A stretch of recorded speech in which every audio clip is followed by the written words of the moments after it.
Llévate más de lo que esperas todos los días con el nuevo McValue en McDonald's. Ahora puedes comprar uno y sumarle otro por $1. Así que cuando tu equipo favorito enfrente a sus rivales, enfrenta tus antojos con $5 Meal Deals. Y si estás corriendo para alcanzar el desayuno, corre a la app para llevarte ofertas antes del cutoff. Tú decides, y con McValue, tu decisión siempre rinde más. Precios y participación pueden variar. BOGO $1 válido para un producto de igual o menor valor. Debe estar registrado en Rewards para ofertas en el app. This Steve Jones Show podcast is now loading. The Steve Jones Show podcast is presented by Sunbury Motor Company, Purdy Insurance, and Brewers Outlet.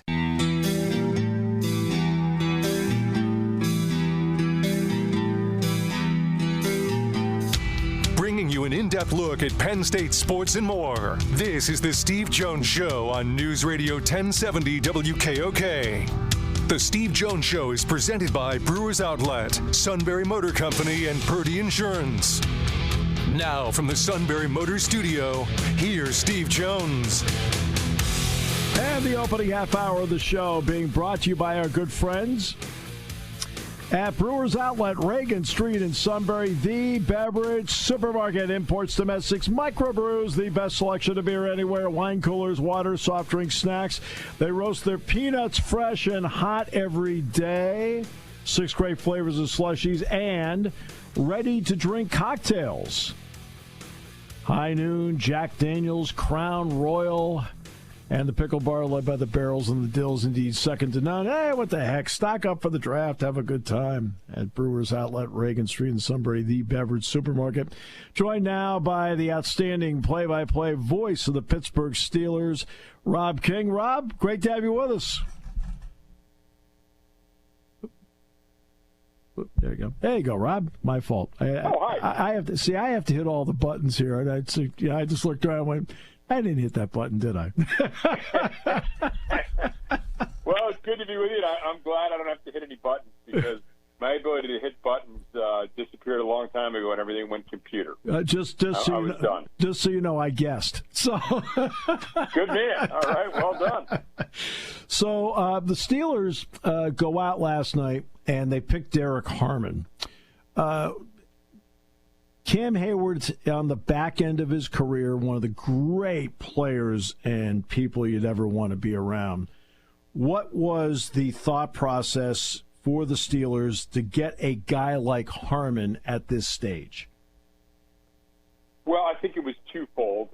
One, when you think about the needs on defense, going into the offseason, they needed to shore up or perceived they needed to shore up the secondary and the defensive line. They handled the secondary through free agency. They signed Darius Slay. They signed Brandon Eccles. They even went out and got a safety, Juan Thornhill, that I think surprised a lot of people, who can also play the slot. I think they have taken care of that part of the defense, which was a good defense, but as we saw late in the year, they could have some problems, and one of those problems was stopping the run against some of the top teams. And, when Cam Hayward was on the field for his 70% of the snaps or thereabouts, the Steelers were second in the NFL in yards per carry, number 2. When he wasn't on the field, they were dead last. So that tells you when you're playing AFC North football and you got Derrick Henry staring at you and Lamar Jackson, you had better be able to stop the run. And so I think Harmon not only gives you an eventual replacement to Cam Hayward, but gives you a guy, along with Keanu Benton, who I think they're going to push outside, the beginnings of a 3-man rotation that can handle the run when Cam is in there and handle the run when Cam is not in there. And also, they were quick to point out that of all the interior defensive linemen, Harmon was the one they considered to be the best pass rusher. Yeah. So he's an every down guy. He's not a guy you have to sub in and sub out. So I think they feel really good about the selection. I know there's a lot of attention, Steve, at quarterback. Look, I feel very strongly that if you don't think a quarterback can be a top 10 or 12 quarterback in the league, you're better off passing and moving on. It's a position in which an average quarterback doesn't win you a Super Bowl. So I think this was the right move. I know people are clamoring for a quarterback, but I thought it was a great selection. Well, I'll stick with Harmon for a moment, then we'll talk about the quarterback part of it. Harmon, to me, is a perfect example because based on my job, I've actually done a bunch of Derrick Harmon games in my career between Michigan State and then, of course, the Big Ten championship game with Oregon. To me, he's a perfect example, Rob, of a guy that on his own clock blossomed and came into his own. And I don't think it's any coincidence that when he got to Oregon with Dan Lanning, he took off, because you're right. He has his rush up the middle, and I think he had 34 pressures from a defensive tackle spot. That is Aaron Donald-esque in terms of how you do it. Is that a fair evaluation? I think it was 10 more pressures than anybody else in the country at the interior defensive line position. So, yes, you're looking for a disruptor. I think that what we saw last year and what the Steelers have been trying to do since Andy Weidl came in, Omar Khan took over, is double down in the trenches. We saw what the Eagles could do with a big, massive offensive line and a great running back behind him, and then conversely, the kind of havoc they could wreak with the Chiefs. It was interesting. At some point during the game, somebody brought up the statistic that the Eagles hadn't blitzed yet. And I thought, that's impossible with all the pressure they put on Mahomes. But it was true. They were able to dominate up front with the guys that they had. Andy Weidl, of course, in the Steelers front office, had been with the Eagles, cut his teeth there, has been with the Steelers now for a couple of years. And he and Omar Khan are in lockstep on thinking that you better have those big guys up front on both sides of the line. Last couple of years, they drafted 5 offensive linemen. It's time now in the defensive line. And you get a guy like Harmon, this could be a real find for them. And I'm not sure they're done yet, Steve. I would not be surprised if in the 3rd or 4th round, maybe the 5th round, because it's a very deep draft, they go out and get another guy that can be part of their long-term solution along that defensive line. I just think it's too important to them. But you don't want to be, going back to your original question, you don't want to be oversold, because this is still a league that throws the football. Yes, you have to stop you have to stop Derrick Henry, but you also better be able to get some pressure on Joe Burrow. Right. It's not just smash mouth. You got to be able to do both, and I think Harmon's a guy who can do both. Yeah, and between Nolan, Grant of Michigan, and Harmon, I saw all three. If the Steelers had picked any one of the three, okay, and it turned out Harmon was the last guy standing, and so. And I saw all three of those guys because I did the Peach Bowl, right? Obviously, Grant I saw a lot at Michigan, and Harmon I've seen a lot of. So I didn't think they could go wrong there. The quarterback part, it's interesting because we all know who the star of the draft is, and he is right now playing as much in the NFL as you and I are. He's still sitting there. So everybody knows who the star of the draft is. Rob, how important is it that in this league you don't reach at that position? I mean, because you see it every day. Okay, the Bengals didn't reach; they took Joe Burrow. All right, Lamar Jackson was not a reach. Ben Roethlisberger was not a reach. How important is it in this league, because you've seen reaches, to not reach for one? Yeah, I think we've seen that a lot recently. My belief is that if you think, look. There's different categories of players, right? I mean, there's your star-level players. There's that group just down below it. And when you think of the star-level players, you just mentioned Burrow, Lamar Jackson, Mahomes, obviously. Then Josh Allen. I'm sure I'm missing one or two. Then, sure. If you're nitpicking and went down a bit of a tier, maybe you'd say Jalen Hurts or Dak Prescott. Somebody of that ilk, Justin Herbert. You've got to have. If you have a good team and a tier 1 quarterback, you can win the Super Bowl. I think to win the Super Bowl with that next level down, you've got to have a great quarterback. Yeah. And then after that, I think it's almost impossible now to win with a quarterback who's not a superstar. Now, I always make the analogy, it's a little like pitching in baseball. You see guys get drafted in baseball, and teams will draft pitcher after pitcher, and one guy will hurt his arm, and another guy won't live up to his expectation, and another guy will flame out. Another guy has off-field problems. Whatever it is, you keep taking them because you can't win without them. Mm-hmm. And so, it's a risk-reward thing. So I think this is a draft where there are a couple of guys that, might have the potential to be that upper echelon type. We've seen that in the past. We saw Brock Purdy, who I think is maybe that type of caliber, that tier 2. Dak Prescott, go after round 1, go later in the draft. I think that you can identify a guy like that, and I think the hope is that he is at worst a quality backup. And the Steelers saw with Mason Rudolph. Now he went in round 3. I think a player like Mason Rudolph, if you got him in, say, just one round later, you'd feel great about it, because I think in round 3 you're still looking for an every down contributor or a good, solid NFL starter. But think about Mason Rudolph a couple of years ago, comes off the bench, leads the team to the playoffs. Right. 3 straight wins. Otherwise they don't make it there. So there's value in those guys, but I think they have to be in the right position. And there's a chance that there's more there, and then you're congratulating yourselves for years to come if you take Dak Prescott or Brock Purdy. But I think you can't reach for those guys early. You have to have your own set of rules and guidelines and beliefs in that player. If Shedeur Sanders goes on to have a long, productive career and winds up a tier 1 or 2, tier 2 quarterback, you might regret not taking him. Yeah. But if he winds up flaming out, you're going to be sorry from the moment you took him until his career ends with another team a couple of years later. The Steelers already have their second-round pick. His name is DJ Metcalf. Yeah. And that's something that's really important in all of this. Give me your level of excitement as to what he can mean to whomever is quarterbacking this team and to the production they can get offensively, because obviously Fatano's going to be back on the offensive line. He's not going to just play one game this year. Right. Fatano is going to be a big acquisition. Your first rounder a year ago, Broderick Jones will shift to the left side. Yep. That leaves you with some questions, right? You don't know what Broderick Jones can do in the left side, and you don't know what Fatano can do, but there's a lot of talent there.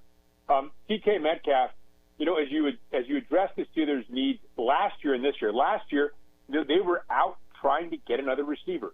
Rumors about Brandon Ayuk and others, including DK Metcalf. They weren't able to do that. Pickens got hurt.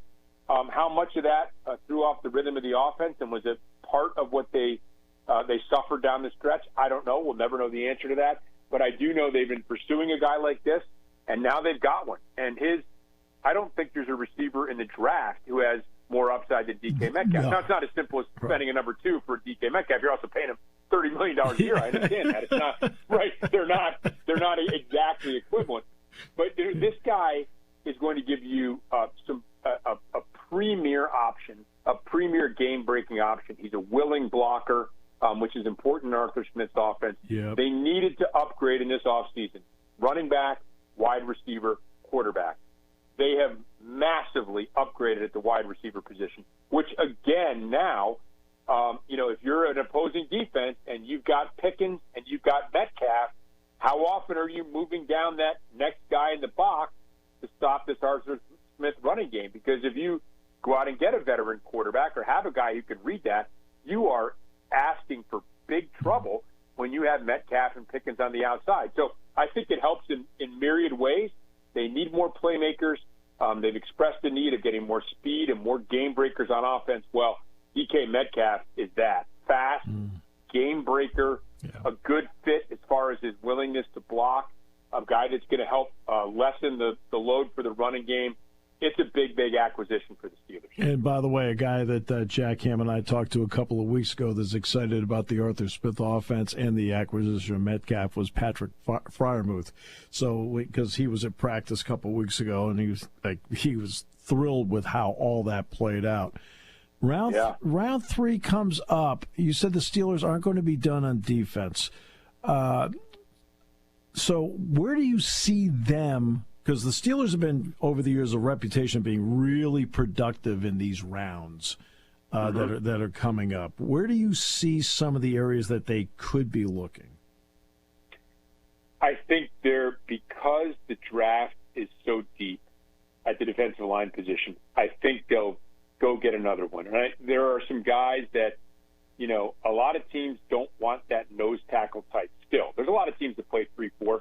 But, the Steelers' base is 3-4, but it's base in name only. I mean, they play 70, 75% of their snaps are with the 2 edge rushers and 2 tackles, right? Which is where a guy like Harmon with that great size, I think, really helps. I think that nose tackles, if you could find one in, say, the 4th or maybe even 5th round, that is an upgrade over the other guys you have on your roster, I think that's the area they would go in. I think that if I were to guess, I think they're going to go another defensive lineman. I think they're going to certainly grab a running back. It's a very, very deep class. The Steelers. I was about to bring that up. I was about to bring that up. Yeah, because I think there's going to be, by the middle of the second round tonight, I think you're going to start to see a run on running backs. I totally agree. And I think that it's such a deep draft. It's not by accident. Fans are pulling their hair about the quarterback position. Understandably so. You can't win without one. You can't win without a top quarterback.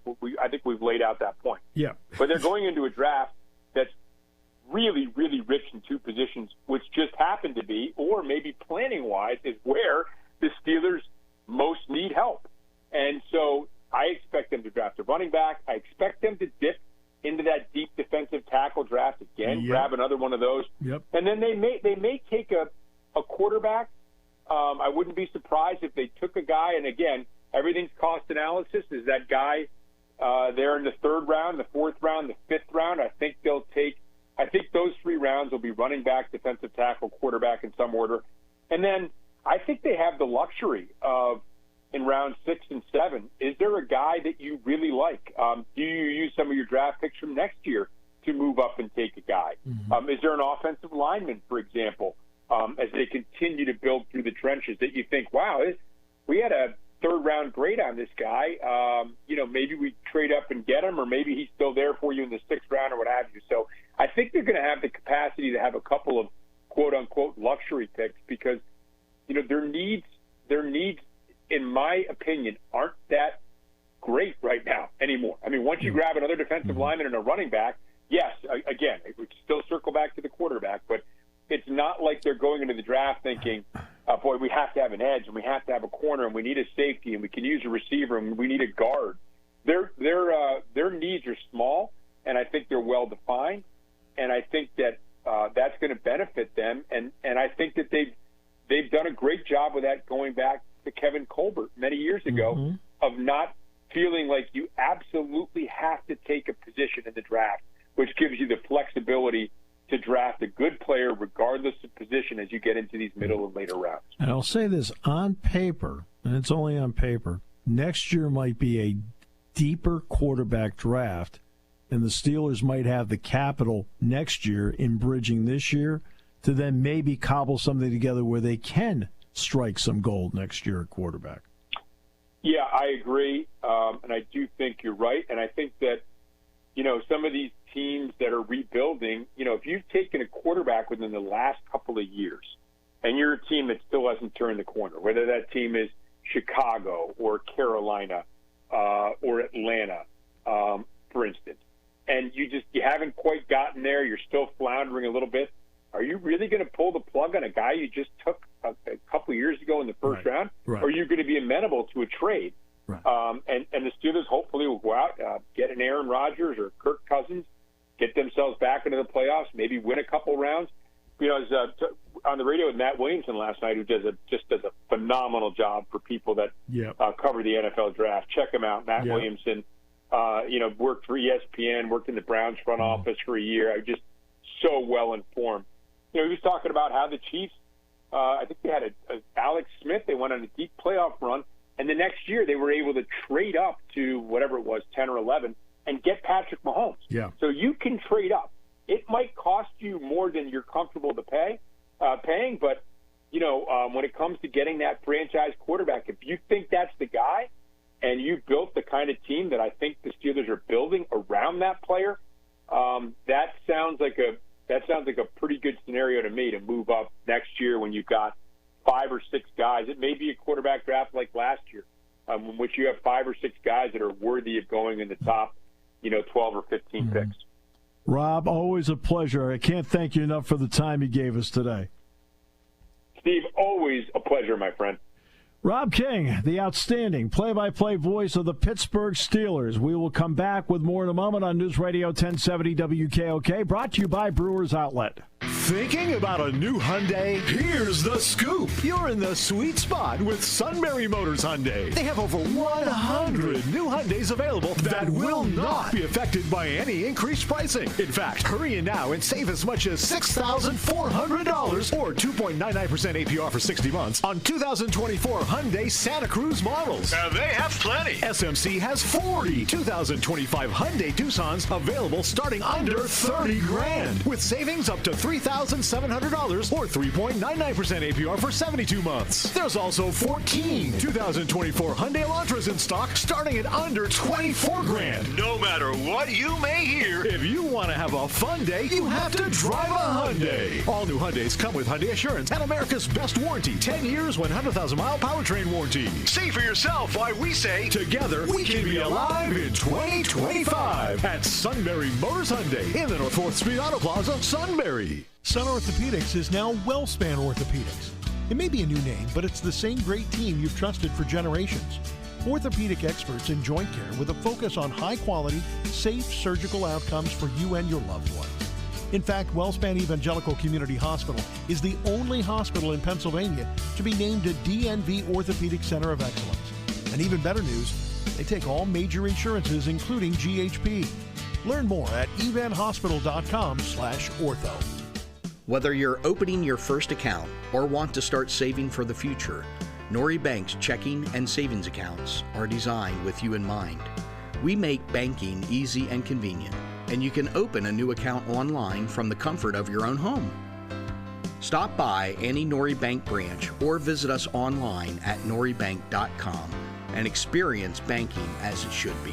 Simple, secure, and personal. The Northumberland National Bank, member FDIC. This is the story of the one. As a maintenance specialist for university housing, he knows college students can major in wear and tear. Plus, housing so many students doesn't leave a lot of room to house all the supplies he needs. That's where Grainger comes in. With over 1 million industrial-grade products and fast, dependable delivery, Grainger carries the quality products he needs so he doesn't have to. From a new door hinge to a whole new faucet. Call, click Grainger.com, or just stop by. Grainger, for the ones who get it done.